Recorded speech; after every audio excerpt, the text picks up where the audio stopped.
G'day everyone, thanks for joining us. This is Roo Hammer, Season 3, Episode 27.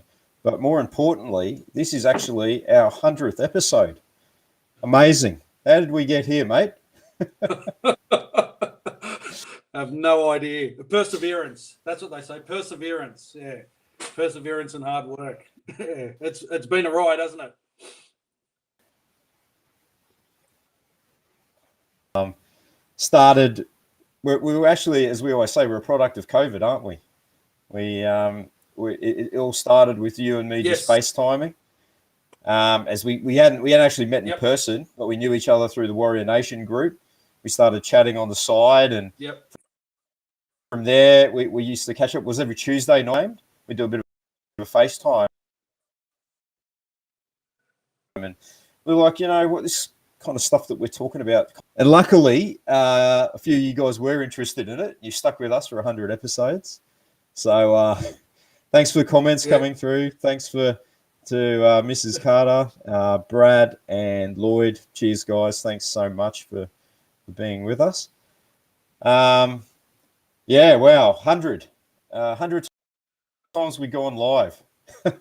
Yeah, mate, yeah, and we're going to do things a little bit differently tonight. We're not really going to, because we've got the rep round this weekend, we can actually take a week off and not really discuss the Warriors game against the Panthers last week and then go into our game preview. We're actually going to do that next week. This week we just decided that we're going to do a little bit of reminiscing, talk about, some of the fun interviews that we've done and the fun moments we've had on screen with some of our guests. Talk about the people that have given us the most support in this journey that we're on, and open the floor up to those that are watching to send through your questions. So send through your questions in the comments section, and we'll try our best to answer them. But yeah, mate, it's been an awfully good ride. As you said, like first show, we didn't even know if we're live on TV, did we? That's right. Well, it took us a while to work out how to actually go live, and then we're like, "Who's live? We're live." And Cleo runs in, holding up a little whiteboard, saying, "You're live. Say something." Like, oh, okay, right. So, cheers for joining us, and thanks for your message there, mate. Yeah, I was going to say Tukes has joined us. Thanks for joining us, Tukes. We're honoured, actually. Tukes was one of the first people we actually interviewed live as an ex-player, and from that we've just developed a really great friendship with the man, and he's been one of our best supporters over the past 2 years, hasn't he? Yeah, absolutely has, legend. And while we're sort of thanking people, I think we should. Yeah, you don't get to do 100 episodes without having a lot of help and support from a lot of wonderful people. So I thought maybe we'd just start off by thanking, and I'd just like to start off by thanking my lovely wife, Cleo, for allowing me the time to take on. She looks after the kids. She gives me the time to do the research and to do the live show. And especially this year, she's allowed me a lot of free weekends to go to the footy. So thank you so much, first and foremost, to some guys that we've had the pleasure of collaborating with. Our good mates Brad and Richie from across the ditch, from the Standoff on New Zealand Sports Radio. It's been awesome to collaborate with you guys and do a few shows, and always great company, always good value. Thanks to you boys. Arpai from Hold the Ball. It's been great to have you on for some live watches and do some shows with you. Sam Revel, who we were on Sam's show last night talking about international footy. Big shout out to you, Sam. Yep. Thanks for having us, and thanks for all your support. Christian from Warriors NRL Fanatics. Thanks for always being there, and he came on and did a bit of a live watch with us last year as well. Extra special people that we'd like to thank: Cam George, Warriors CEO, champion bloke, and 4-time guest record holder, I believe, or joint record holder. Yes. On Roo Hammer. Always gives up his time to come on the show, speak openly and honestly, and it's always great to hear it straight from the top. Another 4-time guest, Georgia Hale. She was our first ever special guest. So a big shout out to you, G. Thanks for coming on. I remember, never forget how nervous I was because I never, even though I've sort of come from a journalism background back in the day at uni, it's been a while since I've interviewed someone, and I remember she was the first special guest that we had. My hand was shaking with the mouse, but no, she was awesome and always great. Gives up her time to come on and talk about all things NRLW, and yeah, Big Tooks, mate, legend, our first ever ex-player that we had the pleasure of interviewing, and it's a great mate. And yeah, we love game day with you and Rach. A shout out to Todd Payton and Ivan Cleary. They're both coaches of rival clubs, but they still made the time. It's like Toddy Payton, when he came and spoke with us, he'd already started the Cowboys, so he didn't. He was under no obligation to come on, but he got his stint with the club in 2020. And Ivan Cleary came on twice, gave up his time of an evening, and that was more than entertaining. Chatting with him, an absolute legend of the club as both player and coach. And I just like the current and ex-Warriors players and staff that we've had the pleasure of talking to, both on the show and at the games, and all the great friendships that we've built up with all these guys. And just thank you so much for giving up your time and being part of the Roo and Hammer journey. A few special people as well who go above and beyond to help us out with Roo and Hammer. Sean Kurzweil, the Stat Warrior, and also Tim, Lloyd, Rach, and Tooks, the best game day crew that you could hope for. Ken Wills, another Redcliffe local, great supporter of the show, and thanks so much for having a barbecue. It was awesome to hang out with you and the family.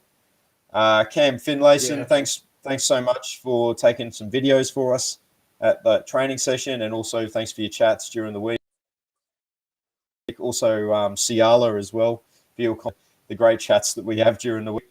And Johnny Cololo for this jersey here. He just contacted me and was wondering if I was interested in doing a jersey swap. He had this 2008 signed jersey with the late great Sonny Fye signature on it. And he said, look, it's much better off hanging in the background. So thanks so much to you, Monty. That's awesome. Some gesture from you. Anyone that you would like to thank there, Hammer? No, mate, I've done this all on my own. I don't want to thank. Yes, of course. Nah.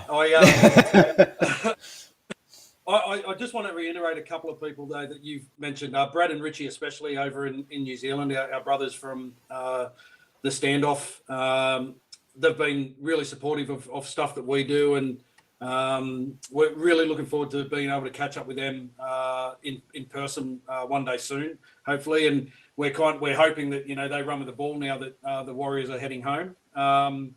As you said, Cam George, who's been on the show 4 times, Georgia Hale, who's been on the show 4 times and was our first ever current player guest, and of course, as you mentioned, Tooks, who was our first ex-player. Incidentally, I was going back through a lot of the videos that we've done. We've actually had 25 current or former players come on and chat with us. 7 of former Warriors women's team, 3 ex-coaches, and 4 of the current management from the Warriors. And that's just live on screen. Not to mention the guys at the game that we can constantly talk to, guys like Dallin Wateni-Zalesniak, who's Aaron Penne, Garrett Smith, Pride Pedersen-Rabati, Edward Cozy. These guys always come over and have a chat to us whenever we're at the games. Jason Fittis, who's involved with the club as well. Jace. Sorry, I meant to shout out to you, Jace. Yeah, thanks for all the support.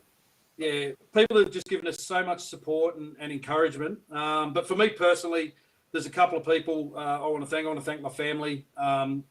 Obviously, my mum and dad, they tune in every night and watch. And I'm a 50-year-old man, but my parents still are there supporting everything I do. And I've been fortunate to have such great parents my whole life, and they're still there in the background supporting everything I do. So thank you to them.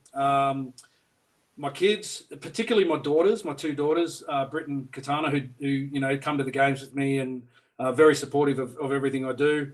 One good mate, Jay Harris, who's up in Newcastle now, did a lot of coming to the games with us last year, and he's always been supportive of us.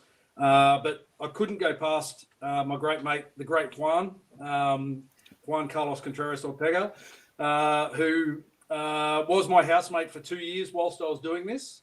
Every Wednesday night, he'd sit there quietly while I babbled on with you for, an hour and a half to 2 hours, and always so supportive. The funniest thing about Juan is he's a mad Tigers supporter.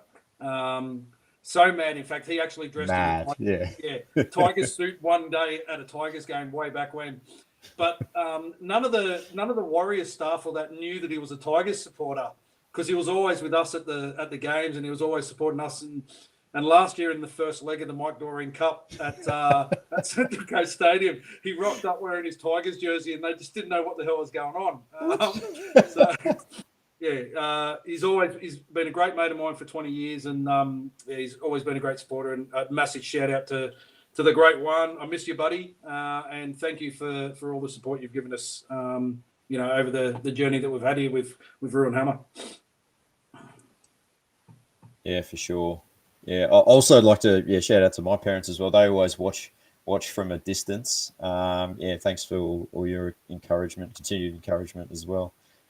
So a couple of memorable shows. Like we kind of touched on it. Our very first show, we're basically researching how do you go live on Facebook. How do you do it? Because we're sitting here going, let's a couple of technologically challenged blokes like us. But we worked out. We originally did it through Zoom. Obviously, now we do it through Restream, thanks to our wonderful Patreons who help us support us through that. We had a plan, and we sort of just went with it. Microphones. My microphone was really quiet as well, and also I happened to be on call for work that night. And about halfway through the show, my phone rang, and I remember you watched it back, and you said you can see the exact moment that your phone rang, and I think the color of my face changed a little bit. And of all we've done since August 2020, that's the only time I've ever been called our very first show. So that's Murphy's Law, I think. It was a weird one. I mean, the other thing that we didn't realise too was that there's actually a 20-second delay from what we're saying to when it goes live on Facebook. So we sat there, because we couldn't see ourselves on Facebook, we didn't know that we were live. We didn't realise that the delay would actually kick in. And then, so I think the first minute of the show is just us asking each other, are we live? Are you sure we're live? Is that it? Are we on? Clicking buttons. And it's... Cleo runs in with this little whiteboard that she has, and she writes things on it like, you're live, say something, or who's watching the comments. So on our first few episodes, I had a lot of help from my lovely wife with that kind of thing. But look, I think we slowly warmed to it, didn't we? We kind of got the hang of it. Well, mate, if Steve Price had been on our first show, we would have freaked out. We would have been done and dusted, because that show was a show where, so for those that don't know how we do this show, we actually do research and homework, and whenever we go live, we've actually got a run sheet. So if we've got a live guest on, we've actually got questions that we've pre-thought out to ask these guys, and we ask them in a way where it's kind of open-ended, and it encourages them to tell a story, rather than just ask them a simple question. Or when was your debut game? And they go, I was blah, blah, blah. We kind of elaborate a little bit more and give them a little bit more, leeway to answer. So we had all these questions for Pricey, and we thought, it was in Origin period last year, and we thought, what we'll do is we'll start off with an Origin question, and then we'll kind of talk about his Origin career, and then we'll build off that. So we had about 10 questions about his Origin career. So Rob asked him the first question about his Origin debut, and Pricey just took the ball and ran with it, as he did in his playing days, and just he pretty much covered his whole Origin career in that first question. So we were kind of looking back and forth like, oh shit, where are we in the order of asking questions? We asked him a question about the Bulldogs, and then he told his whole Bulldogs career. If he had been our first show, mate, we would have lost it because we wouldn't have known how to respond to something like that. So, but yeah, that was always a fun one to do. Yeah, that was a really memorable show. Yeah. Nice. Kenny Will's coming to the Raiders game now. And Richard nice Sterling's one, trying to say, Kenny. Rich, how are you, brother? You'll have to watch it back if you've just tuned in, mate. We gave you a massive shout out at the beginning. Yeah, we've had some fantastic stories come out of all our chats, haven't we? Somewhat the better stories in particular. Obviously, it's got to be Campo's mask story about being terrorised by Nat Wood, the lunatic himself, breaking into his apartment and putting his radio on, putting his incinerator on, and then like scaring the life out of him. Was that both him and Cleary and Ivan said he did that snort? Said he used to do that kind of thing, wasn't it? Yeah. He's a madman. And then they proceeded to go around to Ivan's place. Yeah, they did. Another funny one from the Campo interview was we actually got verification of the halftime tape recorder incident that has been like a myth for so long, for so many years since 2002. But Campo actually verified that there was a tape recorder of a weird, there was for a period of time.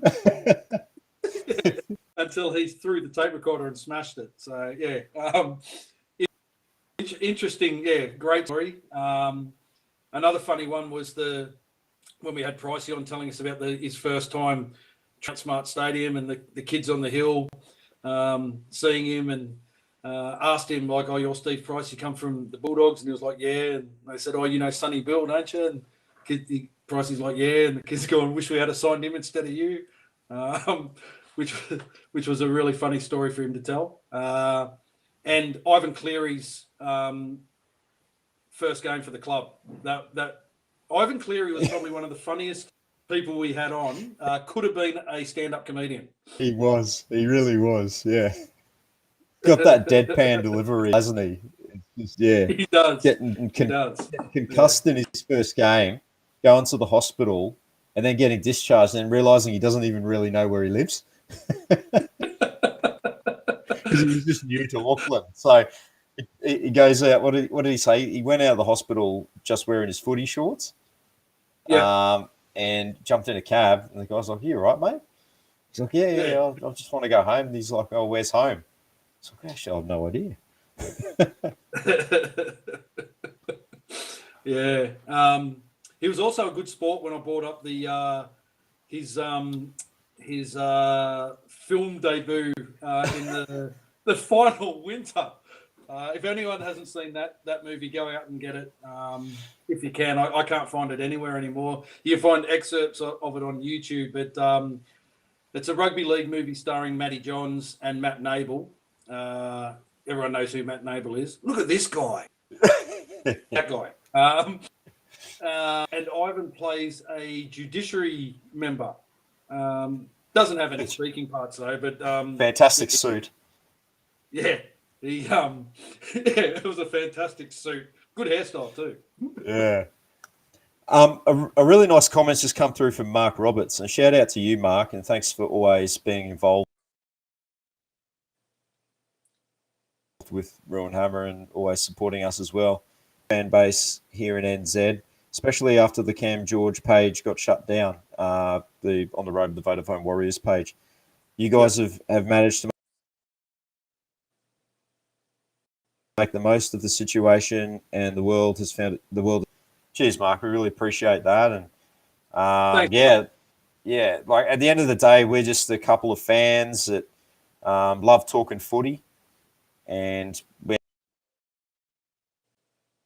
as we've said, we just decided to. Luckily, thanks to people like yourself, a lot of all the other people in the comments, it's kind of really been a forum for us to talk about footy and bring, with the comp obviously being based over in Australia, and us having the ability to sort of, it's been awesome, and I'm glad that you guys have really enjoyed it over there. It's been a pleasure to be able to bring you that kind of content.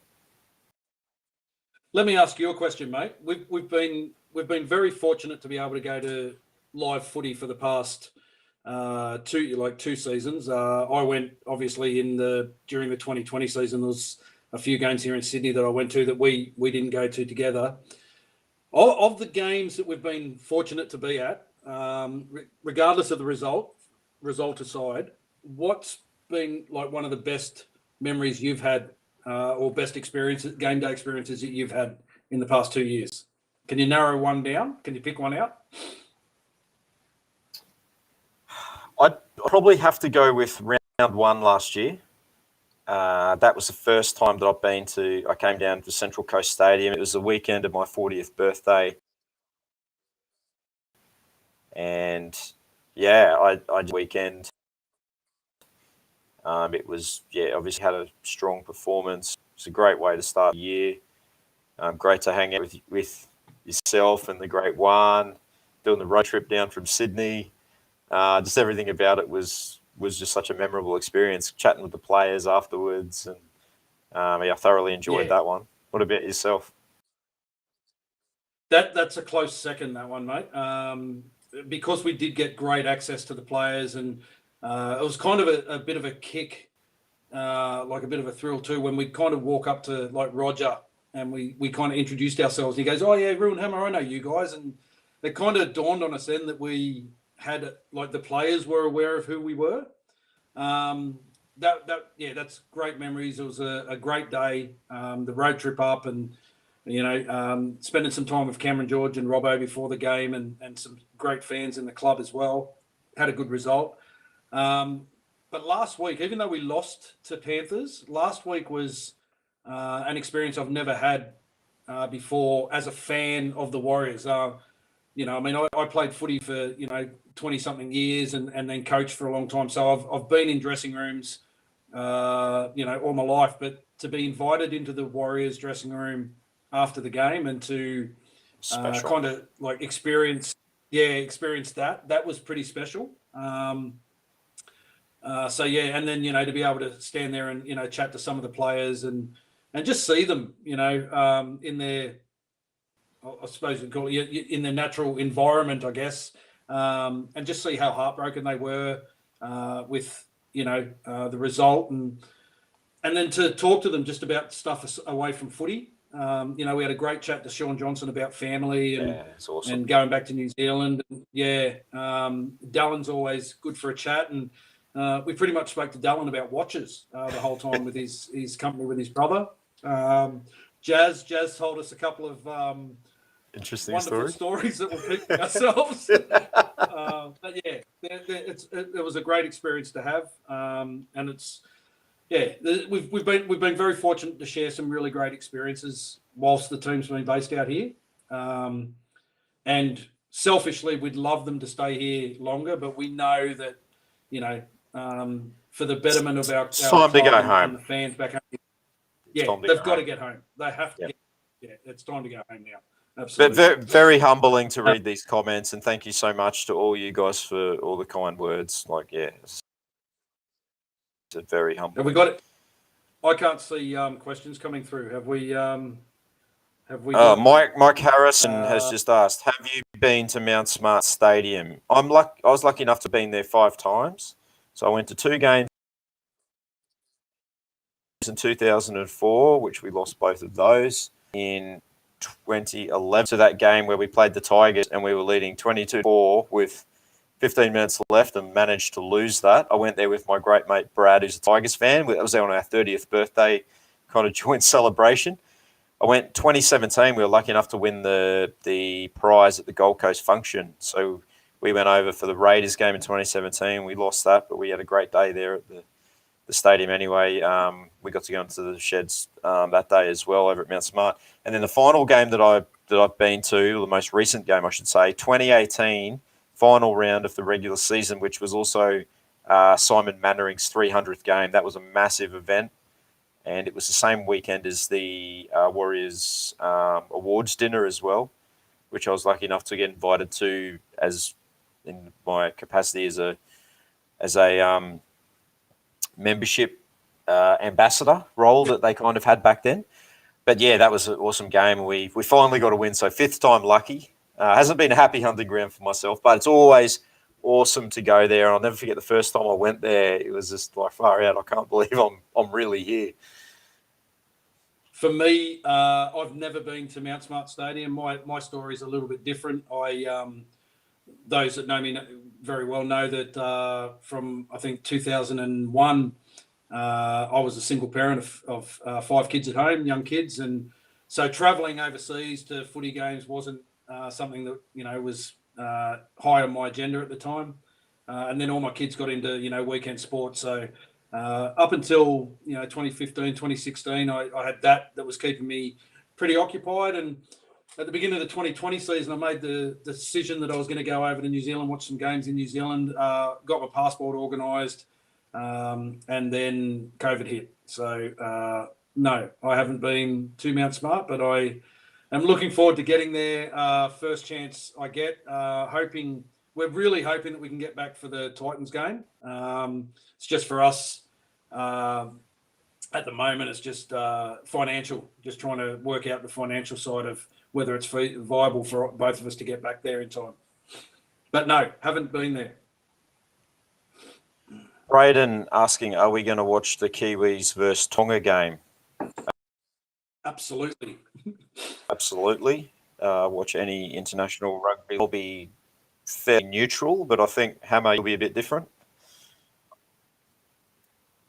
I'll be very different, mate. I'll be dressed in black on the Kiwis. And just to answer that question, we pretty much watch every game, every round, so that we can, give a informed viewpoint when we're talking about the other games in the NRL. So watching this weekend's no different for me. I'll make sure that I watch the Women's Origin on Friday. I'll be watching the tests on Saturday, the tests on Sunday, and Origin Sunday night. Yeah, footy. Who wouldn't want to watch it? Yeah, that's right. And it'll be awesome to see footy back at Mount Smart Stadium again. Yeah. Okay, here we go. From Shane, 100 shows, top effort. Favourite player interviewed? Cool.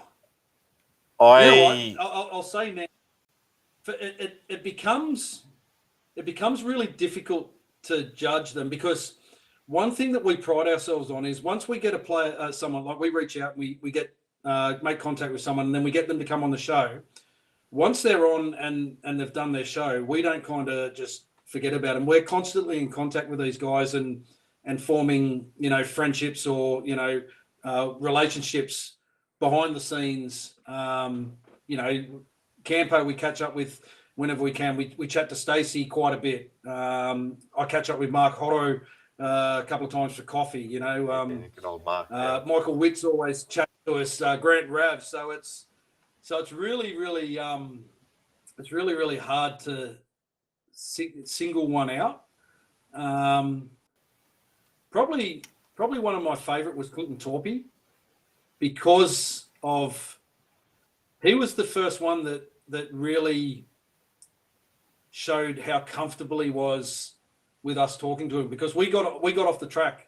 We ended up having him on for 2 hours. It was the first time we went over time and kind of digressed off what we're talking about. And so that one for me really stands out as probably a really real turning point in how the show was being presented to people. Yeah.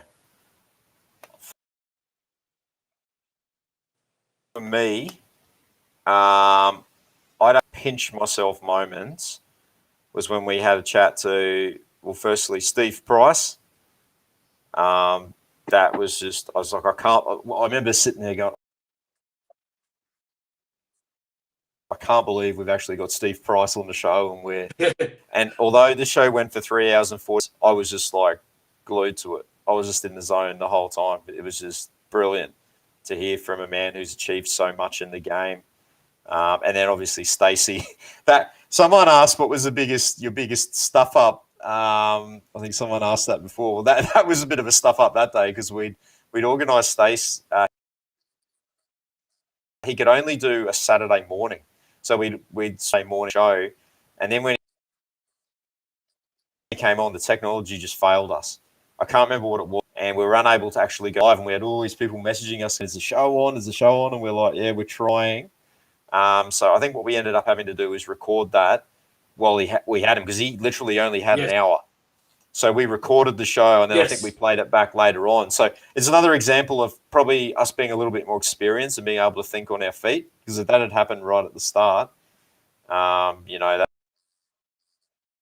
could have been a disaster. But you don't want to keep a legend like that waiting, and you don't want to waste his time.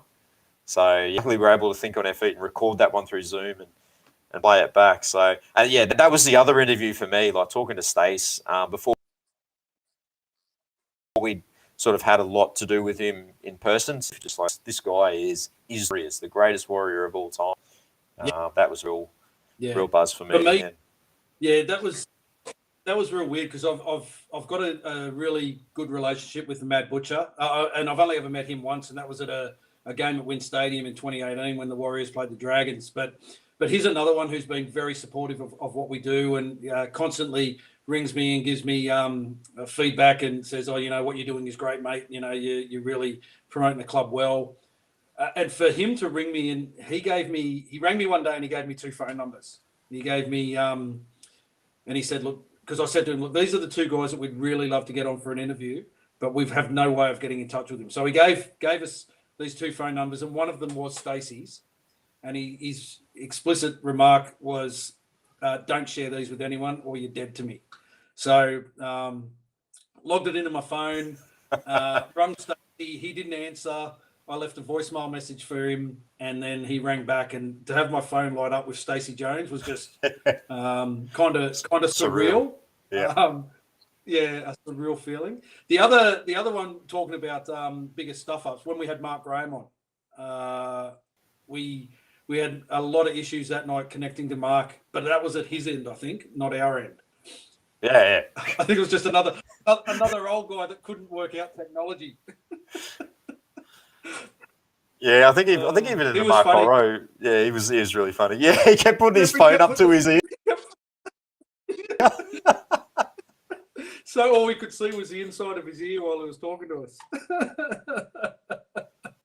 Oh yeah, funny.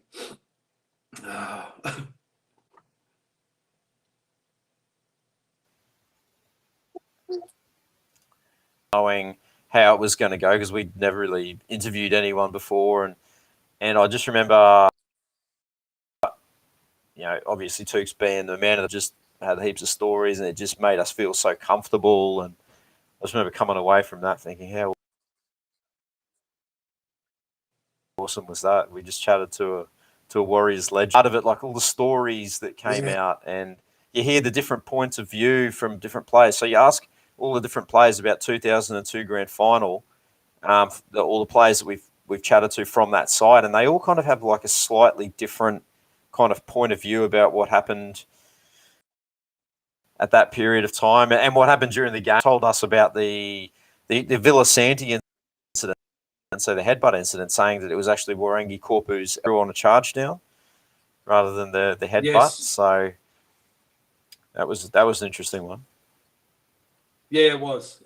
And we've had some really we've been able to be have some great stories shared with us during the time. 2 guys that probably deserve a bit of a shout out was Justin Murphy and James Maloney, who actually joined us live from France when we had them on. So they were really good. Yeah. And as I remember, the O2 side, we've had. Yeah. I was just going to say with Maloney, wasn't he like changing a nappy while he was talking to us as well?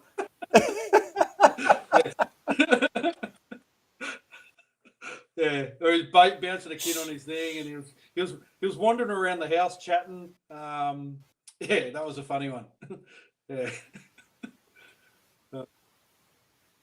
Yeah, we did. We did. For me, the other thing too is the amount of times, like how comfortable these guys are and how they. One thing we always ask before we go live on air is there anything you don't want to discuss? And all of them have been an open book, pretty much with their careers and what they've been going through, how open and honest they've been in talking about, really important times in their career or really dark times in their career as well. PJ Marsh talking about his neck injury. Steve Price opened up about the whole Coffs Harbour incident with the Bulldogs that, we didn't even have in our repertoire of questions that we're going to ask him. About the Sunny Fire stuff as well with Pricey. Yeah, that was a very, very interesting story, wasn't it? And very touching too, wasn't it? The emotion that he spoke with regarding Sonny and his tattoo and how all that came together with the turtle on the beach at Bethel's. It was a really sad story, but great to honour such a young, fantastic footballer that came through the Warriors system and would have been a champion had he still been with us. Oh, yeah, without a doubt. Sam Revel has asked the question. Cheers for joining us, Sam, and great to be on your show, as we said before last night. How do you want to see the Warriors 2023 draw structured? Oh, good question. Unselfishly, I'll say I think they deserve to play every game at home. Although there's probably two coaches, Ricky Stewart and Des Hasler, that won't agree to that. I know Cam George has been working hard in the background with other NRL CEOs, trying to encourage them to take their home game against the Warriors to New Zealand, and even if it's not Mount Smart, maybe in like Wellington, Hamilton, Northlands, Christchurch, whatever. So hopefully a lot of clubs come to the party with that. Selfishly, I'd still like to see, a couple of games here next year. I sincerely hope we get Magic Round. Being a 17-team comp next year, there's going to be one team that misses out. And I'm sure the Dolphins have been told that they're going to be playing Magic Round in their first season. Mm-hmm. So how they work out which team doesn't go to Magic Round, I think for the Australian Rugby League, it makes sense that it's the Warriors that miss out and don't come over. But I really hope that we're part of Magic Round next year because that's such a wonderful festival. And it may be the only, legitimate game we get to go to next year in Australia. The other thing that I'd like to see maybe restructured is maybe if we can play the Tigers every week. I'm sorry to Carlos, but I think both clubs would really appreciate that because it'd be. I think you'd find a competitive game every week between those two clubs. So yeah, cliffhanging finish. Yeah. Yeah, much the same as you. I would love to see some of the clubs come to the party, take a few home games to New Zealand, but take them to other areas. Like the Panthers had that arrangement with Christchurch at one point in time, so maybe they revisit that. The Bulldogs used to play us at the Cape. These clubs can go back to some of the grounds that they have played us at before. And let's face it, away from Mount Smart is terrible anyway, so they're probably not all that disappointed to do that. We played the Bulldogs in Dunedin one year. Yeah. I'll tell you one game that won't go there is the Anzac game because Melbourne love that game in Melbourne. So I think we'll play Melbourne at Melbourne and we'll get Magic Round in Queensland and that may be it. Who knows? But, gee, I hope I don't know why. The other thing is Cam told us the other day that he's been working hard with the NRL to try and organise a Magic Round in New Zealand. But the NRL's attitude, is it's in the too hard basket. So if you can organise it, organise it.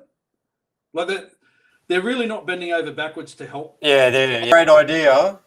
Yeah, but can you do the heavy lifting? Yeah. Yeah. And I think I think, outwardly toward the public, they've always been, thanks to the Warriors for staying here and that. But from some of the things we've heard, I really don't think they give a shit. I really don't think they care about. Just ask Buzz Rothfield. He gave us maybe half a seat. No, it's kind of like the story I heard over the weekend where, there's talking about the Warriors' struggles and the Warriors' struggles with development. And then the suggestion is made, you take any of the Australian NRL clubs, base them over in New Zealand, reserve grades under 20s, take away the NRL side, and then watch them try and bring players through and try and thrive in that environment. It's not easy. So, it's unfortunate there's still a bit of that attitude going around. There's still like people are like, I haven't even really considered that. Parks and move them to Palmerston North for 3 years. Mate, I've logged into Facebook so I can see some of the comments because I can't see them on my screen. I just noticed there's a young fella by the name of Juan Carlos Contreras who's asked a question, but I can't read it. Can you read it for me? Can you tell me what it says?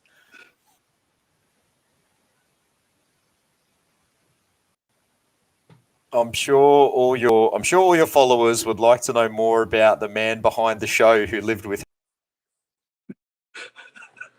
Hammer. Well, mate, I'll tell you now, is it Juan Carlos? I'll tell you now, mate. If you had tuned in at the beginning of the show, there was actually quite a big spiel about you. So you might have to go back and watch the beginning of the show. But, he was a pain in the ass, constantly getting on my nerves. And in the end, I had to kick him out. So does that answer your questions? I heard he goes all right. Yeah, I heard he goes all right. He does go all right. Yeah, he does. Right. Any plans to get Ali Lauatiti, Brent Webb, Wade McKinnon on the show in the future? I'd be fanboying extremely hard.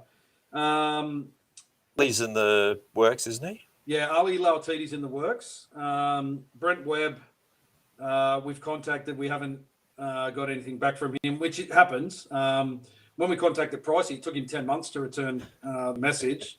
And Wade McKinnon, we've got no contact details for Wade McKinnon. So if anyone knows Wade McKinnon or Wade McKinnon's family members and can put us in touch with him, that would be greatly appreciated.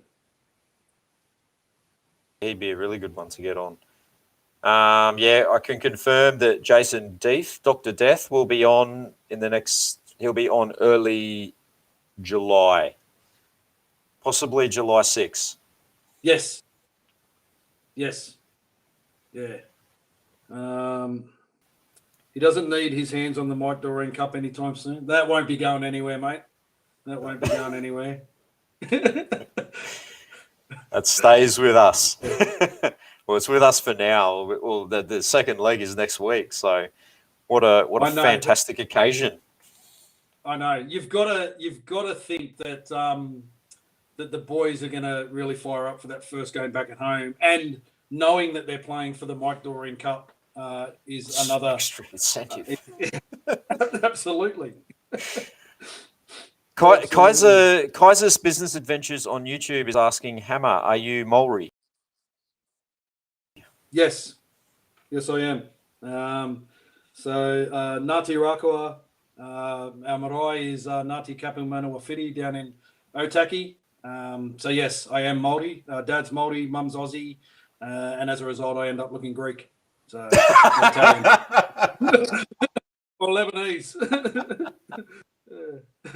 Mate, I get that as well. I most commonly am I Italian or Greek. Yeah, I get all those as well. It just comes with having the dark features. But I'm actually none of those. I was born in the UK. My mum's from Australia and my Scottish. They were living in the UK when they met and got married, and I moved to Australia at the age of 5. So I'm basically Australian. We sort of touched on this, but Dennis Danzo asking how was the mood in the sheds after the game last week. Yeah, it was an interesting one. There were some guys that had obviously really took it hard. Look, Vaughan's obviously, struggling and he's doing it hard, doing it tough. Some of the boys there, I think, are just dying to get home. There wasn't a lot of chatter, was there? It was eerily quiet in the rooms when the players were first in there, and then guys like Josh Curran were dejected. Sean Johnson was one of the last to come in, and as we said, we had a chat to him, and as you can understand and appreciate, these guys probably just had enough, and this is just the kind of final straw, I suppose. The Stacey really didn't address the team too much, and I think a lot of that was to do with the fact that there was a few of us in the dressing room that were non-players. So all Stacey said was that he wanted the boys to with rep round coming up, he wanted the boys to take this opportunity to get away from footy for a bit, reset. They fly into Auckland as a group next Monday after rep round. I know a couple of the boys have already flown there and are there now. I know Sean went today to catch up with his family, to have some time with his family before the rest of the squad gets there. So they're going to use this opportunity to reset their season, connect back to, Mount Smart. I'm sure they're going to be doing some fan engagement stuff next week, and then they play the game against the Tigers, and then they've got the bye. So they're actually going to spend a little bit of time in New Zealand at Mount Smart. It gives these guys the opportunity too to look for housing, because a lot of them, well, most of them, apart from say Bunty and Jazz and Sean, probably don't have anywhere to go. So it's going to be a really good opportunity. But they were pretty dejected. The mood was pretty down. Was great for us to have a chat to Ronald Volkman. Lovely young very kid. good. After his debut, we've actually been present for quite a few of the debuts that have happened this year. We were at Gold Coast when Ash Taylor and Jesse Arthur's both made their debut. Yes. We're at Sunny Coast when Aaron Penne made his club debut. We're there against the Raiders when Dejan Arzi made his debut. We're there against the Knights when Dynamis Louis made his club debut, and then again when Ronnie Volkman made his debut last week against the Panthers. So it's been great to kind of experience that, see these guys after their first club game. Just while you were talking about players sorting out housing, this was quite funny. We're talking to Reece Walsh. And he's like, I know you, Paige. But after that, I was like, we sort of asked you looking forward to getting back to New Zealand. He goes, yeah, bro, I can't wait. He's really excited about moving back there. And we're like, oh, whereabouts do you think you're going to be staying? He goes, oh, I heard Deception Bay is really nice. And for those of you who are Southeast Queensland locals, you know that Deception Bay, Cliff, without being too nasty, it's not the greatest area in Southeast Queensland. He's like, yeah, Deception Bay, mate, apparently that's the place to be. I said, I think you probably mean Mission Bay, which is like I guess you describe it as the Bondi Bay of Auckland. He's going to be living large over there, Reece Walsh, Mission Bay local. Quite funny. The other thing I'd say, yeah. He was a funny kid, wasn't he, Reece? Very, very funny. But yeah, talking to Sean, for me, like, I know I've been fairly critical of him this year, as a lot of people have, and just talking to him kind of really humanised it. Yeah. Really gave you some perspective. Yeah. Clearly struggling, and you could just hear I guess he was just down, and you could just hear it in his voice. But we had a wonderful, honest chat with him, and he did say that he would be very keen to come on and have a chat with us sometime. So we're just going to try, hopefully work something out with him to get him on for a chat. Yeah. Yeah, he was great. We were actually talking to Dallin at the time, and I made the comment to Dallin, "Oh, you're looking forward to, getting over to New Zealand?" And he said, "Yeah." He goes, "I get to go early because I'm part of the Kiwis squad this week." So he goes, "I fly out tomorrow." And And as he walked past, Sean, as we were talking to Dallin, Sean walked past, and I said to Sean, "You'd be a man that's, obviously very happy to get back to New Zealand." And he kind of stopped in his tracks, stood there, and he said, "Bro, you have no idea." And from there, the conversation just flowed. And as he said, it really put a big human side to the struggles that he's been having. And the thing is, like, we all know family's a big part, of people's lives. And Sean's been over here for the season so far without his wife and without his young daughter. They're back home in New Zealand, and all the Zoom calls and FaceTime calls can't change that connection and that. Yeah, it's not the same thing. And you put yourself in his position. I know that if I was alienated from my family for a long period of time, that my work performance is going to suffer as well. The difference is that my work performance isn't on Fox Sports every weekend, playing a game of footy. So, yeah, really hope that Sean can get that connection back to his family and find that balance between family and footy again, knowing that he's going to be going home every couple of weeks now to play, because I don't know if people are really aware of what's going on with the Warriors. They're actually not moving back to New Zealand at the moment. They're still going to base themselves in Redcliffe for the rest of the season. And they're just flying in and flying out for these 4 games until they head back at the end of the season. So Sean will be coming back here, but it'll give him something to look forward to, every couple of weeks, knowing that he's going to be heading home and spending some time with his family. There's been a lot of talk in the media and a lot of calls for him to hang up the boots. And we have actually had this discussion ourselves, me and Rob, about whether Sean may or may not hang up the boots. But yeah, I'm hoping he doesn't. I'm hoping he finds that balance and can, find some spark in his gameplay and not the spark that people remember Sean for, but just get his mojo back.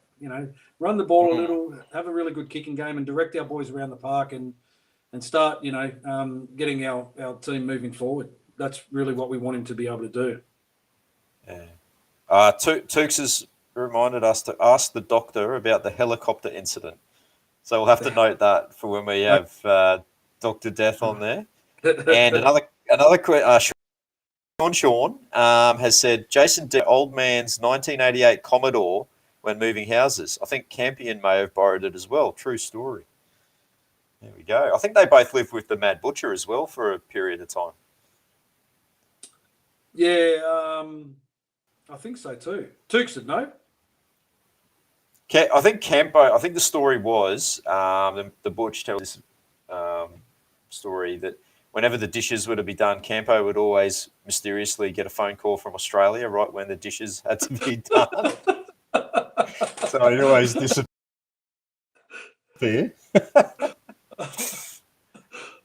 Oh, that's funny. There's a question from Nick Summers. Is that his partner's choice about not moving to Redcliffe to be with him? So she was with him when he first came over. When was that? The end of last year for pre-season. But she made a decision to go back and play netball again in New Zealand. So she took the baby back and went back to New Zealand because they had the family support back there as well. Like her family's there, his family's there. So it was a kind of, it was a decision that they both agreed on. And, you can't begrudge her for, not wanting to. She's a star athlete as well. So, she's well entitled to, continue on her career path as well. So that was the reason behind why she went back home and he stayed. So he's basically the only one here with no family. Oh, and Stacey. Yeah. Sam is asking, what's our opinion on this 2023 Warriors spine? Walsh, Ozzy, Volkman, and Otacolo. Interesting. Ozzy is yet to be re-signed. Sam Revel. Oh, okay. Yeah, no contract for Ozzy at the moment. Couple of boys who don't have contracts for next year. Ozzy's one of them. Freddie Lussick's another. The merch is another one. So, yeah, I don't know if Arzy's in their plans at this point in time.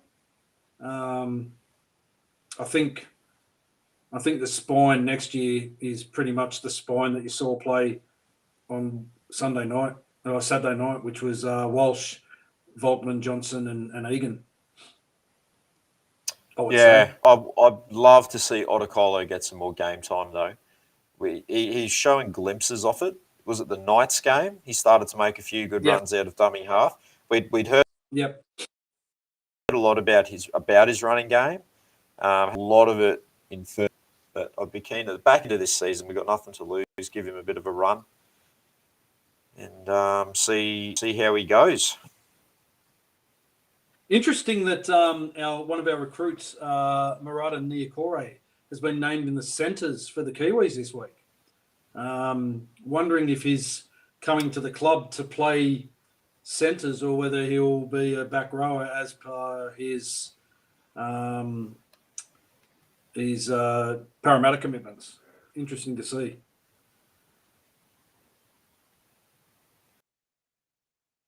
A couple of things about Metcalf coming through in the chat too, Metcalf mate. As well. Metcalf fit in G. Metcalf will be in the mix. From what I've heard, like he played a couple of games Cronulla at the back end of last season. He looks pretty good. From what I have heard, though, he's probably more of a fullback that can play in the halves or the centres. I don't know whether halves role, which is why he's with us. Who knows? But there's been a lot of talk that he will most likely play in the halves. Yep. Brady Inga, what do you think the prop rotation is going to be in 2023?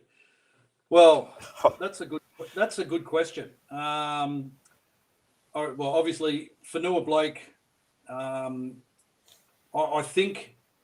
I think Mitch Barnett or Tohu Harris may end up as the front row partner for Fanua Blake next year.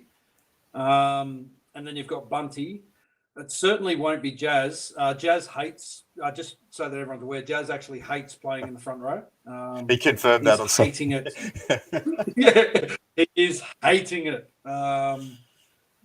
Because we were giving him a bit of stick, saying he's the smallest front rower in the comp. What the man has, he's got such heart though, old Jazzy. But yeah, I think Niokore is coming as a back row option. Personally, I'd like to see the two twins, the Kepu twins, maybe get some. If the season gets to a point where we can't play semis, then maybe we get these guys in and start giving them some first grade experience this year, ready for next year.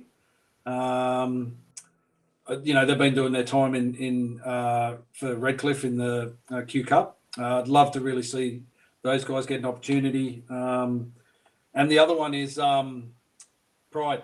Love to see Pride get an opportunity. Yeah, Dennis has just mentioned Pride. Wouldn't mind seeing him get a run. But yeah, I think we all would.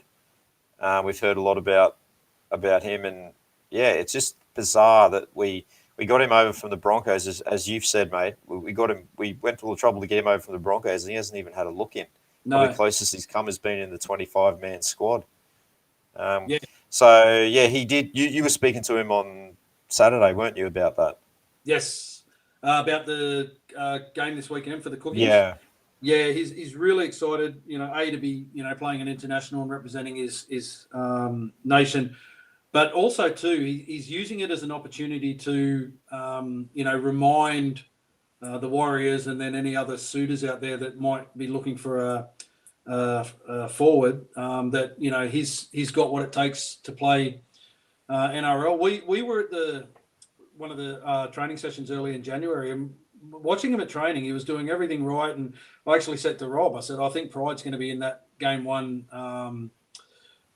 team rotation, but he wasn't there. Hopefully he plays well this weekend and reminds people of what he can bring. Ken Wills, I think Tohu is a better ball playing back rower than a prop. Yeah. I understand what you're saying. Tohu's getting a little bit older now. and I don't think he's got the speed to be playing as an edge back rower. I think he's probably going to be. I think if he can be a player like Matt Lodge, where we had Adam Fanua-Blake, who was a front rower that looks for meters, gets great contact meters. Whereas Matt Lodge, when he was with us, I don't know if anyone remembers when Matt Lodge played for the club. He was a front rower that we had at some point.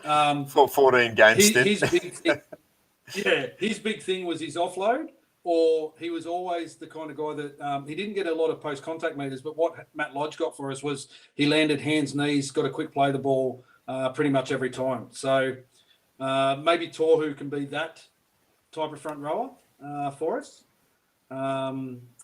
But yeah, again, we've got some great young kids coming through the system as well. So, maybe one of those guys or two of those guys step up and take over that mantle next year, and Tohu can be kept on an edge.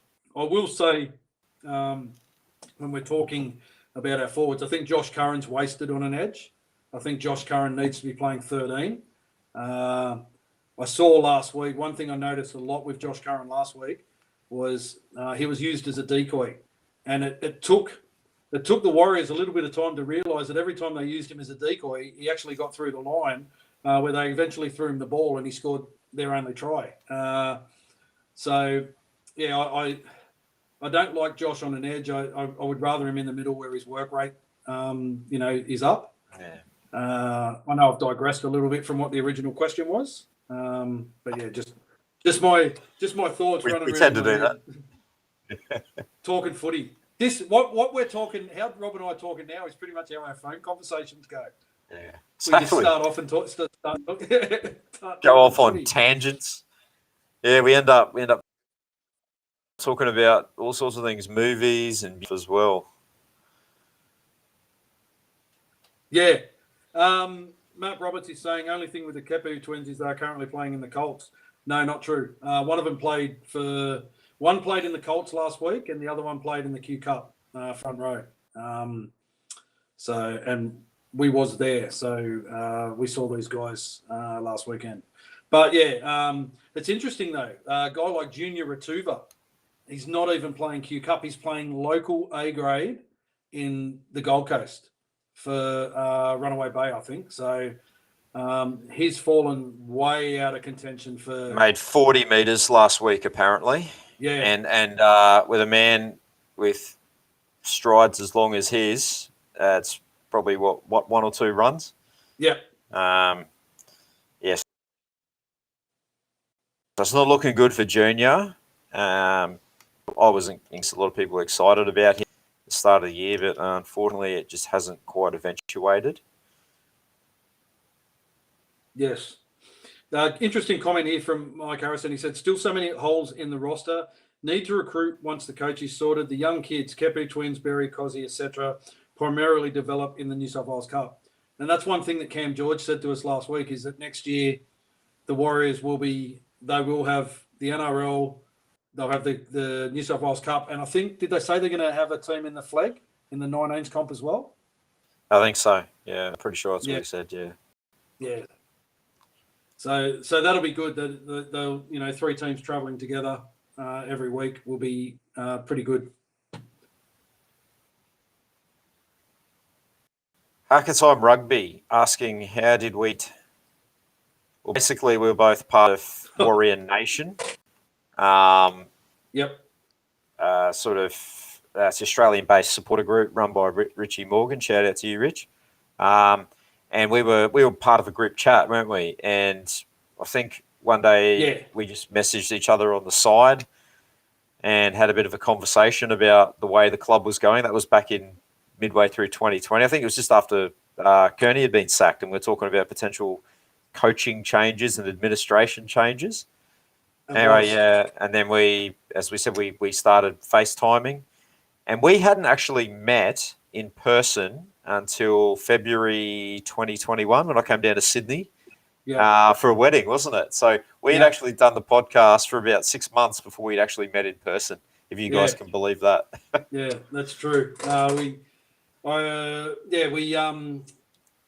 part of that Warrior Nation group. The Warrior Nation's a massive Facebook group. I think there's about 6,000 members, but there was a small chat group on Messenger of about 10 or 15 people, and Rob and I were both in that. And I was kind of drawn to there's a lot of conversation that goes on in that group.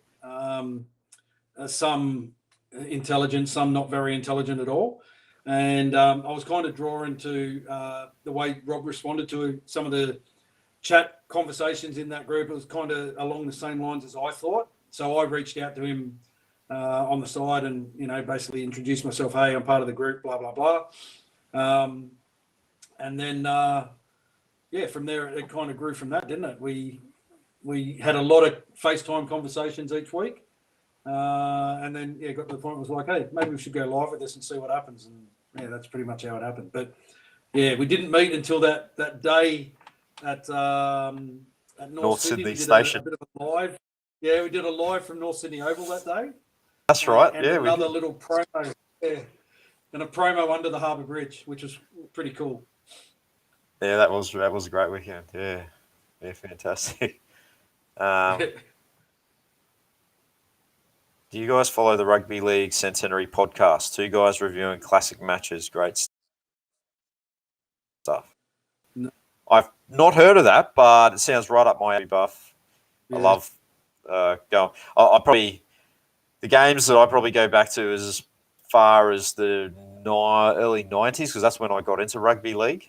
So that's kind of what I remember, because I was a real late comer to rugby league. I didn't get into it till I was 12. So it was back in 93. When a mate of mine at school, American mate, started collecting the cards. He goes, "Oh, you should do this." And I'm like, you end up doing what your mates do. So that's how I got into rugby league initially. So, I was a real late comer to it. So, but I remember getting the old cards from the cards with the bubble gum. Used to get a stick of gum and then get a Kurt Sherlock and all these other guys. I remember him for some reason. And the funny thing was, who were we talking to about? We're talking to someone about this on the weekend. But it's funny how it's gone full circle. You look at the players from like the 70s and 80s, moustaches and mullets, and that completely went away for a bit, and it's come full circle. Like, you look at the players and say the mows and the flowing locks at the back are in vogue again. So there you go. I started collecting cards, I think, back in 76 or 77. And there's a page on Facebook, and they put up old footy cards all the time. And some of them I just remember, like I'll see it and I can actually instantly remember that card, and then every other card in that team series that year. They were good days collecting the footy cards. When I got 93, I got a Lee Ryan card from Parramatta. I remember the picture of him on the front. He was like doing it, making a funny face, like he was wincing. He was going like that. So that's how I always remember the Aiden Ryan. I remember they went through a period because they were always action cards, and then I think it was 1981 they changed it, and it just became like the headshots of the pose. Posing headshot one. Good question. There's a question come through. Why is Josh Curran not wearing the headgear anymore? Okay. The reason he's not wearing it is because he was watching a video session and he noticed how many times he touched his headgear. He was always straightening it and adjusting it, and it annoyed him. So he decided he wasn't going to wear it anymore, much to the absolute horror of his parents, who want him to wear it. And not just for the safety reasons of head knocks or anything like that, but it was kind of his thing. It distinguished him from everybody else. He used to he did the Thurston thing where he gave away a headgear at the end of every game, and his headgear was designed in the Indigenous style. Would have been a great sponsorship and thing for him, but he's decided he doesn't want to wear it anymore. So. That's the reason. He's letting that wonderful mullet just flow. And his mum hates the mullet and hates the fact that he's not wearing the headgear. There's a lot of talk in here, mate, about coaches. Mark Roberts has mentioned. Speaking of coaches, this remark. Yeah, Steve McNamara, Ruben has mentioned Christian Wolf. So we're not privy to any inside information at all in regards to coaching. We just know that Robbo's in England at the moment. I know Sean Wayne is looking to maybe come to the NRL, but there's talks that the Tigers are talking to Sean Wayne. He's been linked to us a number of times, Sean Wayne. I'm not sure, like probably the last 2 times he was considered to be a candidate. Yeah, McNamara. Jacko has said Benji reckons we should go for the Walker brothers. I reckon they'd do it for free. The problem with the Walker brothers is the Walkers have put out a really good incentive. It's like, okay, give us 12 months, and if it doesn't work out, then you can get rid of us. And that's great in theory, but then it puts us back to the exact same place we are now if it doesn't work out in 12 months. What if they're ever going to look at the Walker brothers? Yeah, if they're going to look at the Walker brothers, they should have brought them in now, given them the rest of this year to work into next year to see if that was going to pay off. I personally don't have any preference on who we get. I just know who I don't want to get. I think we should avoid the recycled coach thing again. Like guys like Tuvi, Paul Green, these guys we just went down that. Yes, wanted to get heavily entrenched. We've already been down. We've just been down that road with Brownie, and I think we need to take a shot on someone that has got coaching experience. So someone from the Super League, like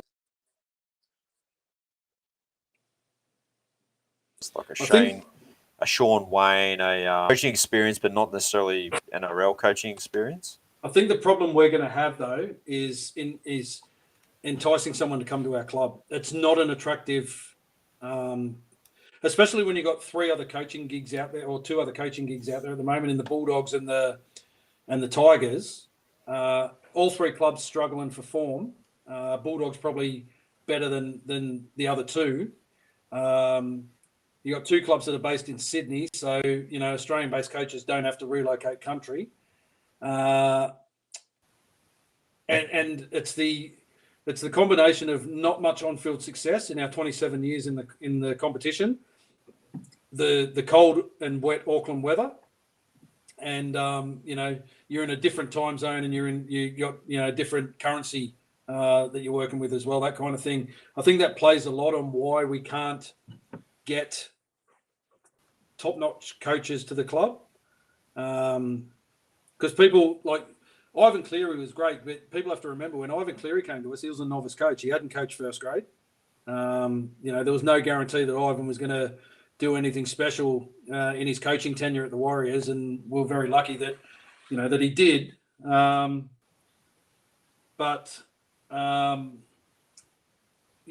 think they're going to have to look at another untested, untried coach, someone who wants to be given the opportunity to coach in the NRL, like a Cameron Ciraldo, who's now looking for a full-time gig. Again, I don't think he's the guy, another one that won't come to New Zealand. So that's going to be a problem for us in the short term, is enticing somebody to come to the club when we don't have runs on the board. What's your thoughts on the alfalfa sprout, the alpha one? Yeah, there's a couple of questions coming through about, Brad is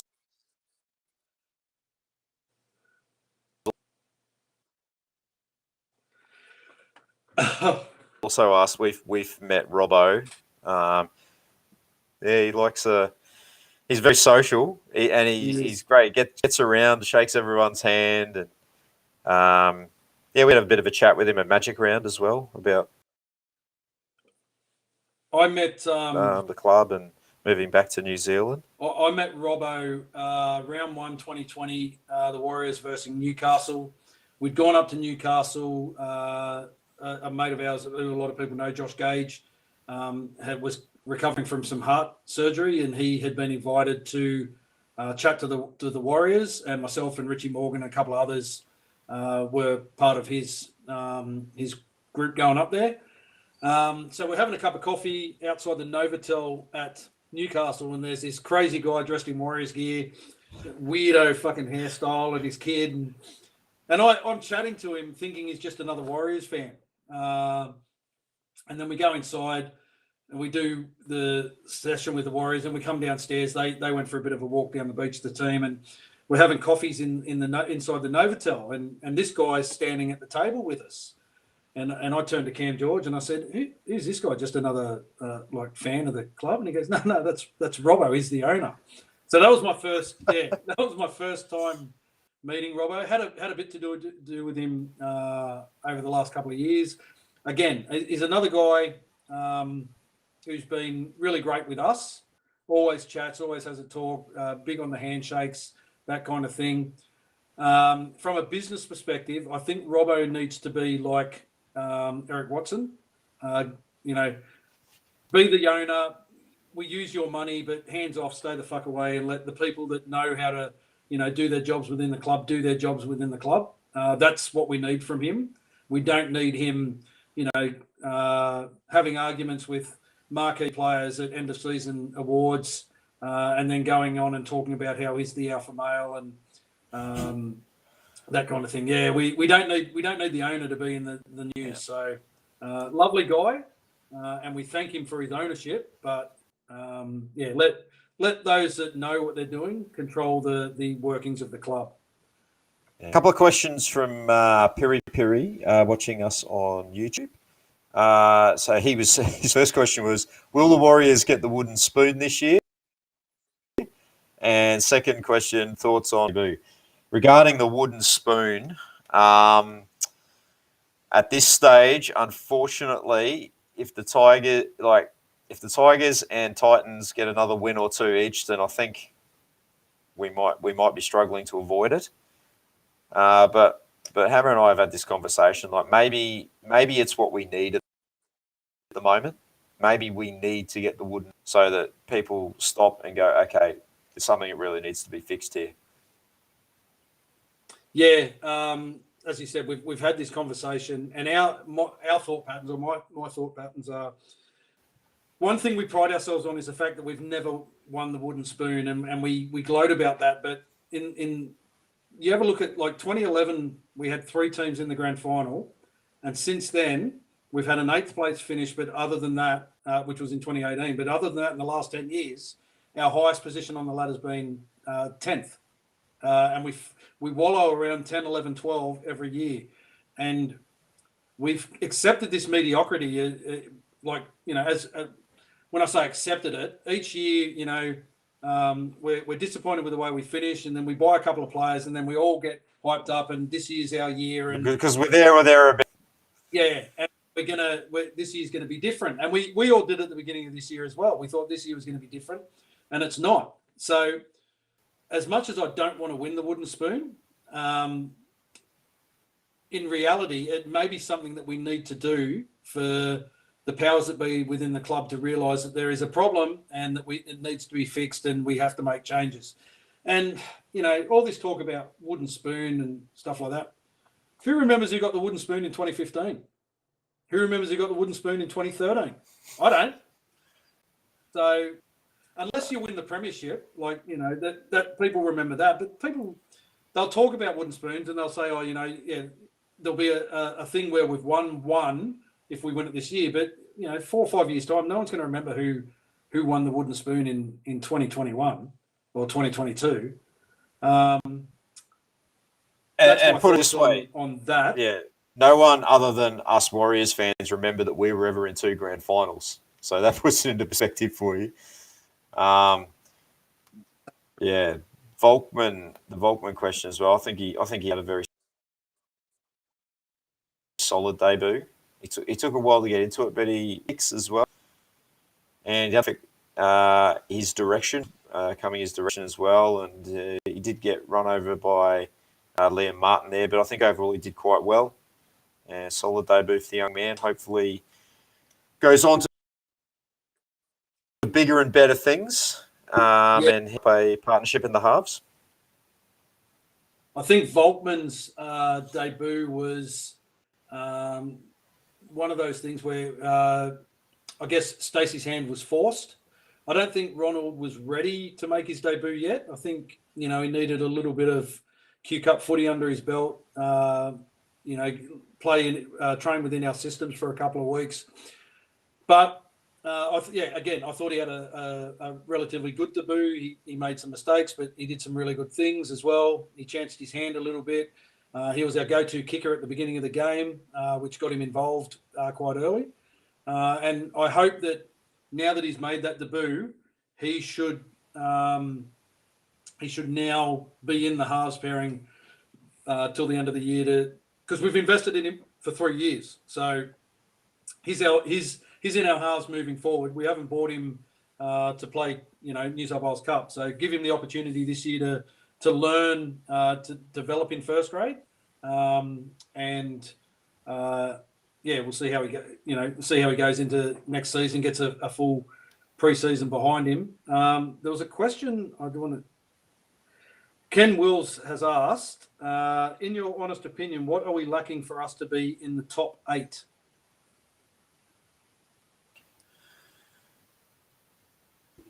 Do you want me to take that? You go first. Oh, more wins.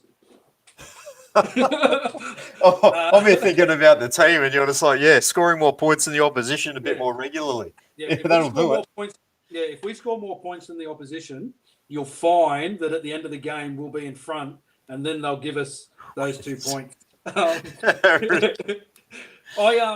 In all honesty, I think our biggest problem, and I've said it for the last 2 weeks on the show, has got nothing to do with our skill level and our talent. It's all to do with effort and attitude. And they're two things that you cannot coach.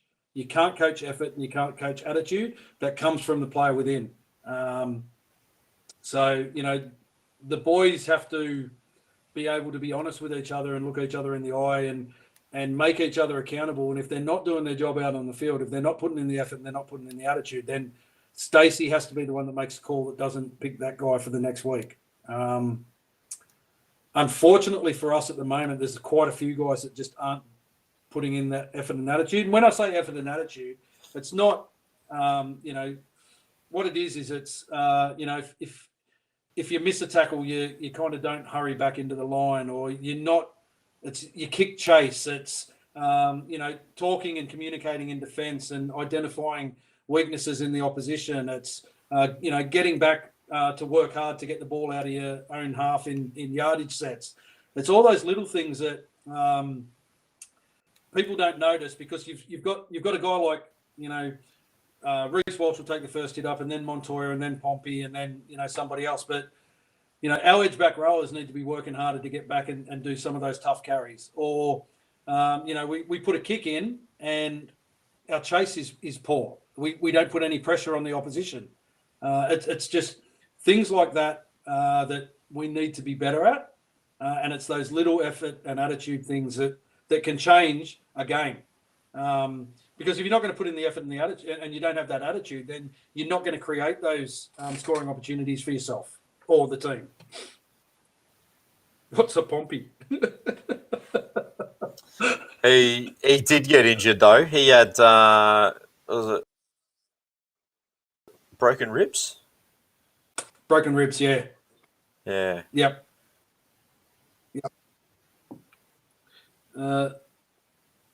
Resilience in defence is what we lack, absolutely, and that comes back to effort and attitude, because they've proven in the past they can tackle. They know how to tackle. They know how to count numbers and identify who they're on. It's just putting in that effort to get there, to make that tackle. Do you think Walsh should be better suited in the halves? I do. At the moment, yes. Going the way it is at the moment, I would be putting him in the halves, because he's the one who's looking the most likely in attack. So you want him getting his hands on the ball more often. So I would say yes, but I'm prepared to see how Volkman and Johnson go for another game or two. Yeah, me too. Yeah, now that Volkman's there, I think we've got to stick with that. I think Walsh has been reluctant to play halves anyway. He wants to play fullback, and that's what the club bought him as, and that's what they're using him as. But yeah, as Rob said, he's the only guy that's really showing any flair in attack this year. He's trying really hard. He's getting the ball on fifth tackle quite a bit. Not as much as Rocco Berry.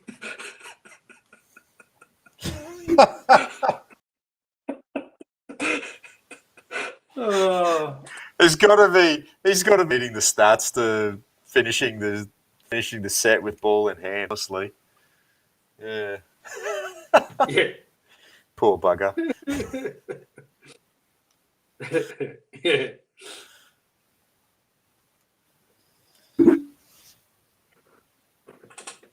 What else have we got, mate? We got since Murata Nurkore got placed in centre for the Kiwis versus Tonga, would he be the experience we need in our centres next year? Yeah, maybe. Hard to say. It's hard to say with what's his name? Dylan Walker coming as well. Like, you'd use Dylan Walker in the centres ahead of Nurkore if you had the option. I really hope that the club can get Jesse Arthurs to stay long term. I like Jesse Arthurs. Watching him play, he knows how to run a hole. He's been really good in the games that he's played for us.